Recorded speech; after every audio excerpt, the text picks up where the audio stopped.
Assalamu alaikum wa rahmatullahi wa barakatuh. Alhamdulillah, we meet again on the Islamic Notes channel, a place where we together revive Islamic values through stories full of wisdom and valuable lessons.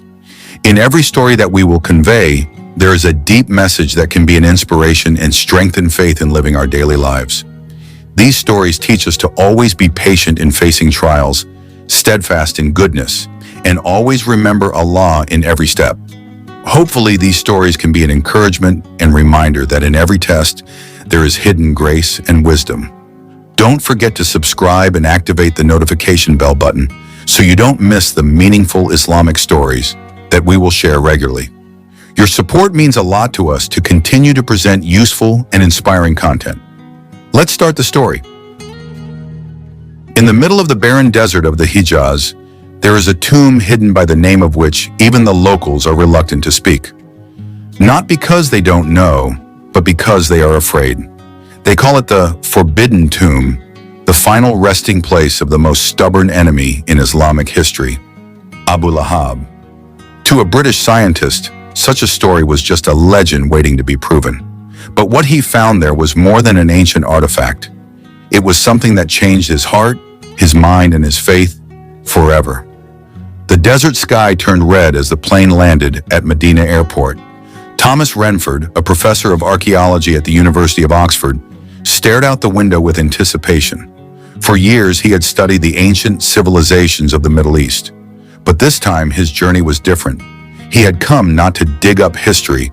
He had come to debunk a myth, the myth of Abu Lahab, one of the most hated figures in Islamic history, condemned directly in the Quran. Thomas had read the quote many times before his departure, "Perish the hands of Abu Lahab, and he will perish completely." Surat Al-Lahab, verse 1. For Thomas, this was an interesting puzzle. What made a man so hated that his name was immortalized in eternal curse? And even stranger, why was his tomb, according to local reports, called cursed? There were no official archaeological records, no exact coordinates. Only the stories passed down from the Bedouin tribe who refused to touch the site.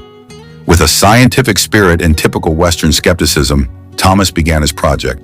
He collected reports, old colonial records, and even folk tales that were often considered superstitions. All pointed to one conclusion: the tomb did exist, but was either forgotten by time or deliberately hidden. The first night in Medina, he chatted with a local driver named Fadl. Thomas mentioned the name Abu Lahab lightly, but Fadl suddenly fell silent. His eyes narrowed. Then he said softly, "Don't talk about that, sir. Some things are better left buried." But Thomas smiled undeterred. "It is precisely because it is buried that I have come to dig." What he did not know was that that night would be the beginning of a journey that would not only shake his scientific convictions, but also stir the deepest parts of his soul.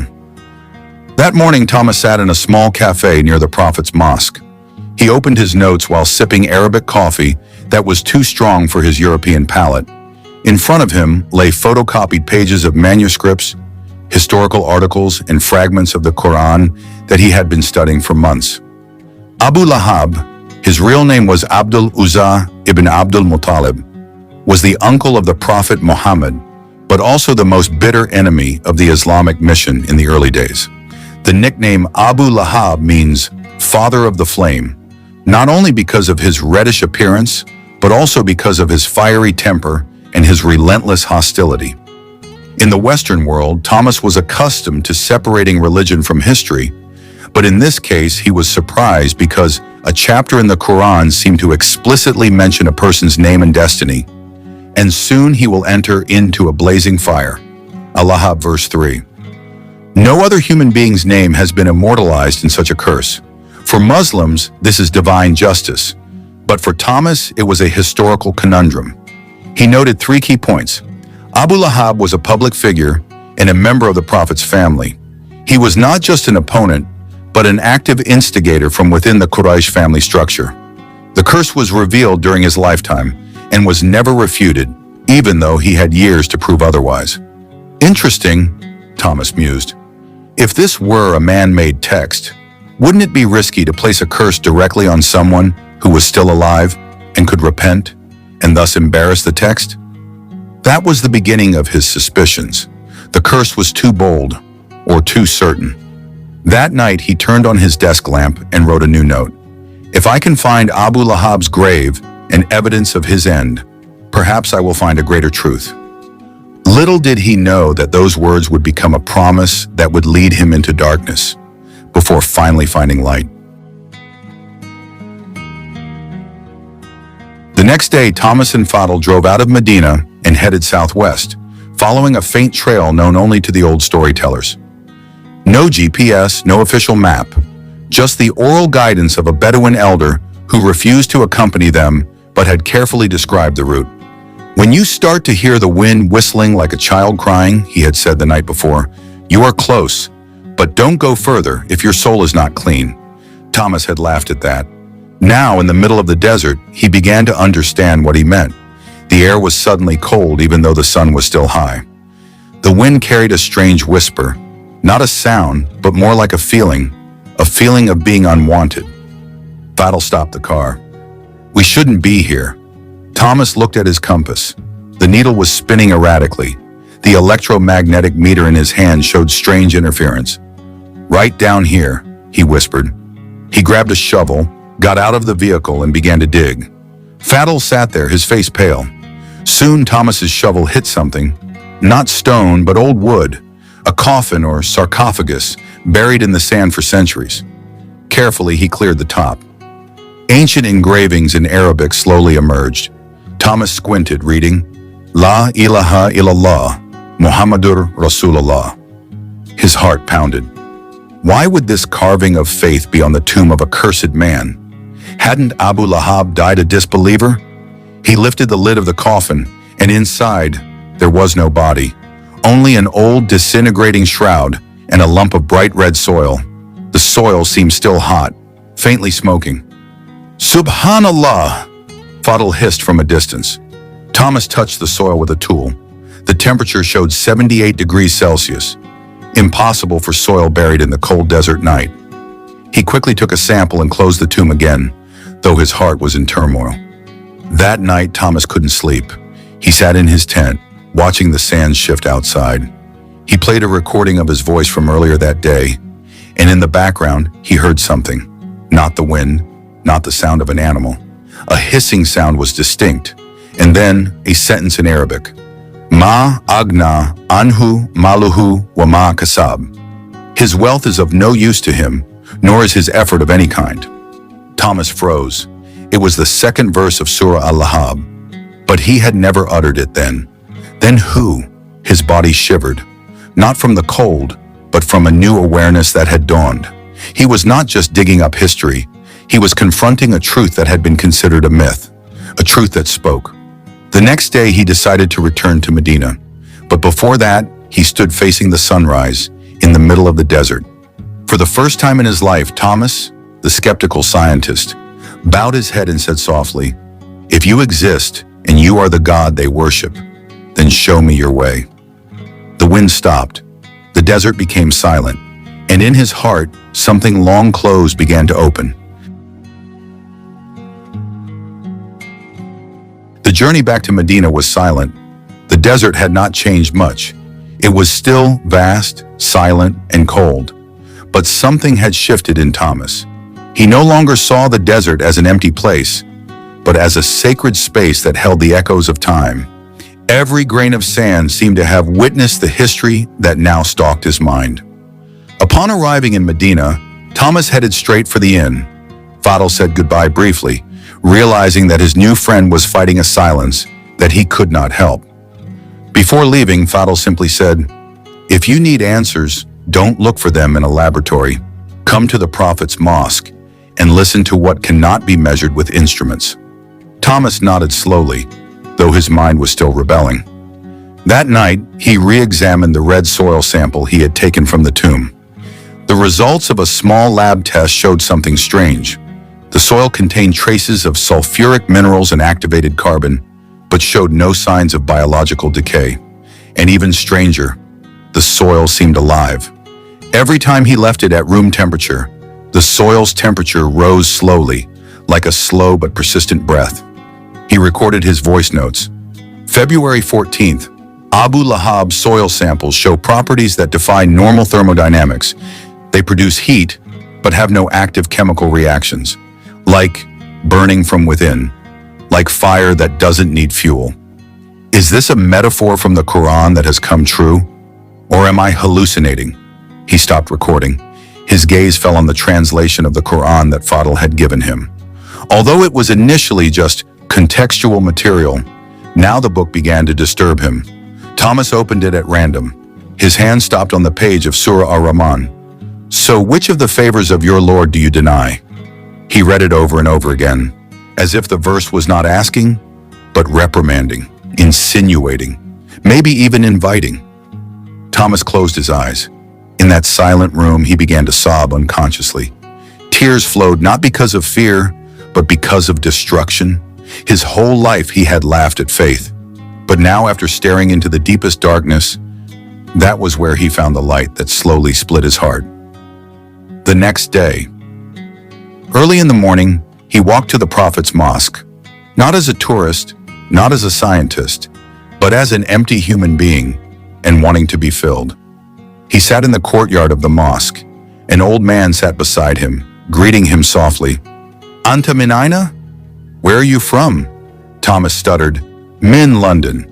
The man smiled, then said, Then you have come from far away to come closer. He didn't understand, but his heart agreed. A few minutes later, the call to prayer sounded.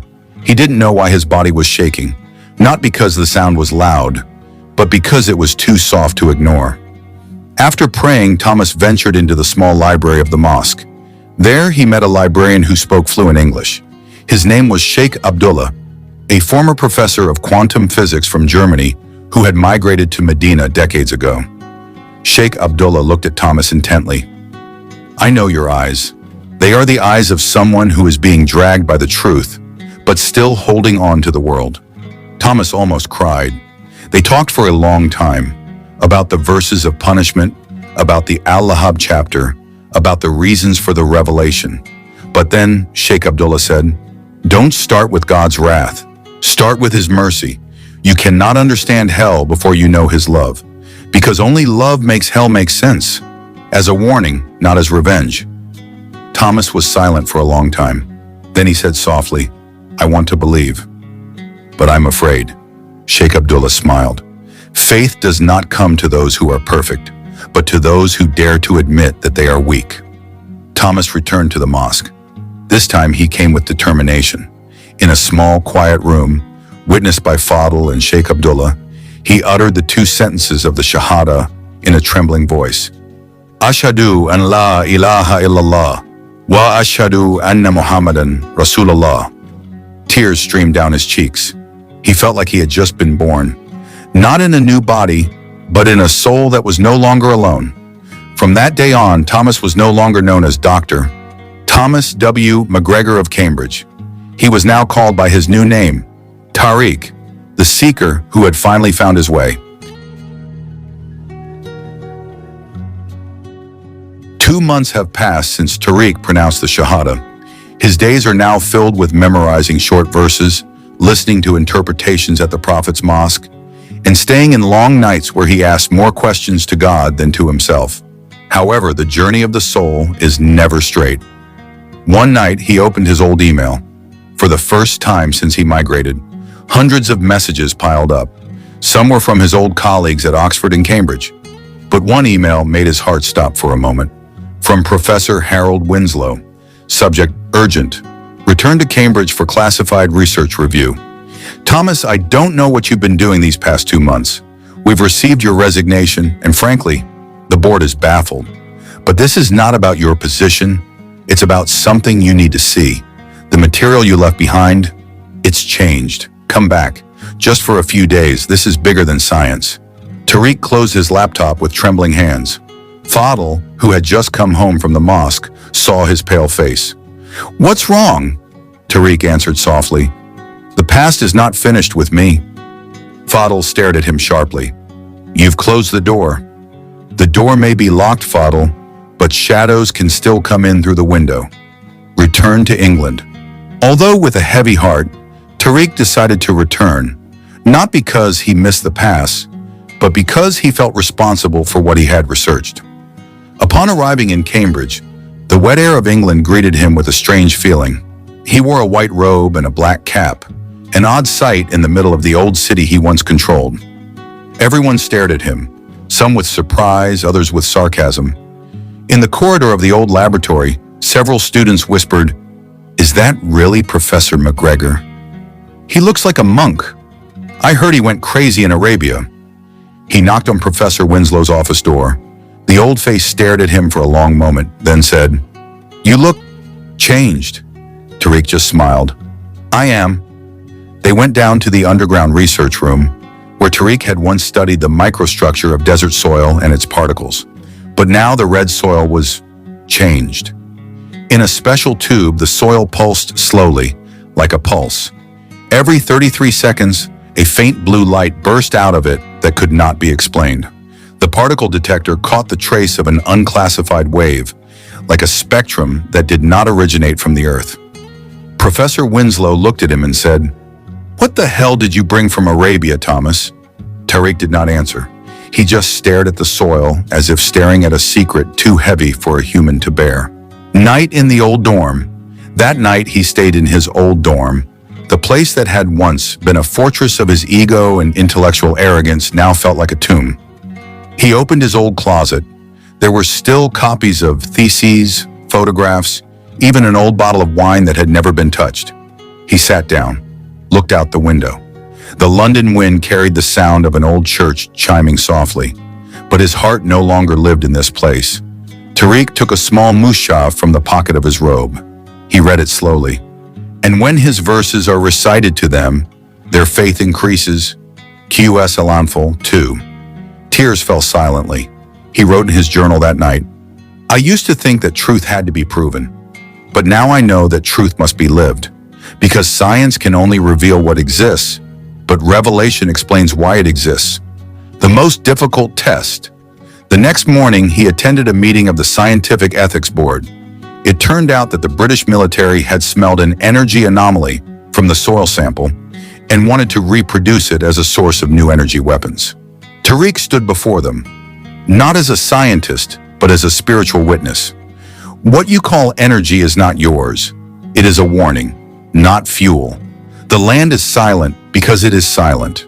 It is silent because it is waiting for punishment. And if you insist on imitating it, then you are digging hell with your own hands. The room is silent. A military officer laughs sarcastically. "You talk like a prophet now, McGregor." Tariq stares at him sharply. "I talk like a man who's seen what happens when arrogance touches the sacred." Return to Medina. He returned to Medina with nothing, except wounds. But the wounds were not suffering. They were the scars of his courage to leave the glory of the world for the sake of peace of mind. One night in the Prophet's mosque, Fadl met him and asked, "What did you see there?" Tariq answers quietly, "A shadow that wants to become light." And since then, he began writing his new book, not a scientific journal, but a spiritual interpretation of his life journey entitled Verses Behind the Shadows, Notes of a Scientist Who Found God in the Fields of Hell. Tariq returned to Medina with the same body, but a calmer soul, and more burned. He carried an inner wound that he could not tell anyone, except to Allah in his long nights of prostration. Now every week, he holds a small halaqah in the foyer of the Prophet's mosque. Students from various countries sit in a circle. They listen attentively, not only because Tariq was once a Cambridge professor, but because there is a vibration of honesty in every word. "When I believed that only reason could lead me to the truth," he said, "I became a slave to questions. But when I believed that revelation is light, then my reason submitted, and my soul found peace." The students took notes. But at the end of the halaqah, a young man took no notes. His eyes were sharp, but his face was calm. His name, Ilyas, a student from Bosnia who turned out to have a similar intellectual background to Tariq. A quantum physics graduate from Switzerland, but now a student of Sharia science. After the halaqah was over, Ilyas approached and said softly, "Ustaz Tariq, you know that the academic world will not be silent. They have started discussing the anomaly theory that you rejected. They want to continue without you. Tariq smiled tiredly.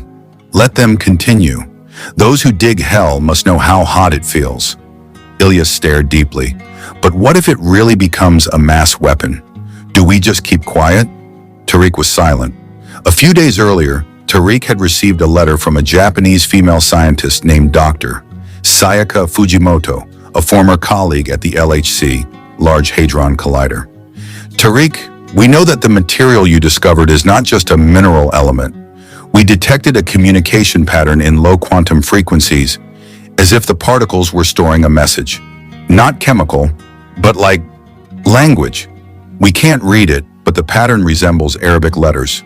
Please, if this really comes from a holy place, then it doesn't belong to us. The letter shook his soul. He went to the Rauda that night, prostrated himself for a long time, and cried like a child. The following days, Tariq was restless. He began to re-examine his old research, but this time not in the laboratory, but through the interpretation of the Quran and the Atsar of the Salaf. He came across a verse that made his body shiver. He knows what enters the earth and what comes out of it, and what comes down from the sky and what goes up to it, and he is with you wherever you are. QS Al-Hadid 4. Is that particle a remnant of something that once came down from the sky? His mind was in turmoil. Then he wrote in his journal, if the sky had ever spoken to the earth, then what remained was not a sound, but an echo. And perhaps that echo is now being studied by deaf people. A few weeks later, Tariq accepted an invitation to a global academic forum in Macau. Scientists from around the world would discuss the sacred particle between myth and energy. At first he refused, but Fadl and Ilyas encouraged him to attend, not as a scientist, but as a spiritual witness. Fadl said, go, not to explain data, but to give meaning. At the forum, Tariq stood on a small stage, facing figures he once considered the gods of knowledge. Professor Victor Lang, USA, Dr. Emil Chen, China, Professor Radu Novak, Romania, and of course, Dr. Sayaka, who was now standing at the side of the audience. Her face was full of hope. Tariq opened his speech not with numbers or graphs, but with a verse. And on earth there are signs for those who believe, and also for yourselves. So do you not pay attention? QS at Zariyat 20-21. The audience fell silent. Then Tariq said, you are looking for energy, but this particle does not give energy. It absorbs it. You think it is a source of power, but it is a warning. This is not a God particle. It is a warning particle. This is not a technology of the future. This is a fragment of the past that God has kept to remind us. Never play with the land that has been punished. One of the audience, Professor Lang, laughed sarcastically. So now you're a prophet? Tariq looked at him sternly. But I listened to them. Final chapter. Deeker of the Silent Land. After the Macau Forum, Tariq felt that something was still missing. He set off for the old excavation site, a quiet spot in the Jordanian desert, not far from the ruins of an ancient city that some historians have linked to the Thamud people. He was accompanied by Ilyas and Fadl. They set up a small tent and began digging again around the area where they had found the metal particles. But the first night brought nothing but the cold desert wind and a faint whisper in Tariq's head. Have you come seeking proof or seeking faith? He woke up and performed ablution, then prayed on the cold sand. Second discovery, a stone, that Dikr. On the third day, while Ilyas was measuring the geological structure, he found a strangely veined stone, its surface seemingly forming the phrase, Subhanallah, but in a natural pattern, not carved. Tariq examined it. When brought close to a low-frequency resonance device, the stone emitted sound vibrations identical to the pattern of the previously mysterious particles. Tariq shuddered. This stone is not an inanimate object. Fadl recited the verse in a low voice.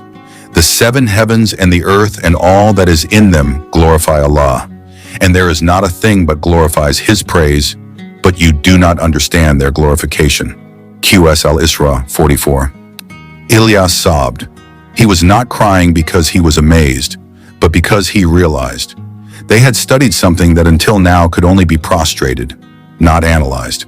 The last choice, publish or bury. Back in Medina, Tariq sat alone with Fadl in the mosque's foyer. He held two objects: a flash drive containing the complete results of the particle resonance analysis in the desert stone, and a small stone from the site. The world will demand an explanation, Fadl said. If you don't publish it, they will think you are hiding the truth. Tariq stared at the flash drive, then said, if I publish it, they will develop weapons from it. If I hide it, maybe one day it will be found. But if I destroy the data and plant this stone, at least I have chosen the path of a believer. Knowledge without faith only makes people arrogant. But faith, even without knowledge, is enough to make a slave enter heaven.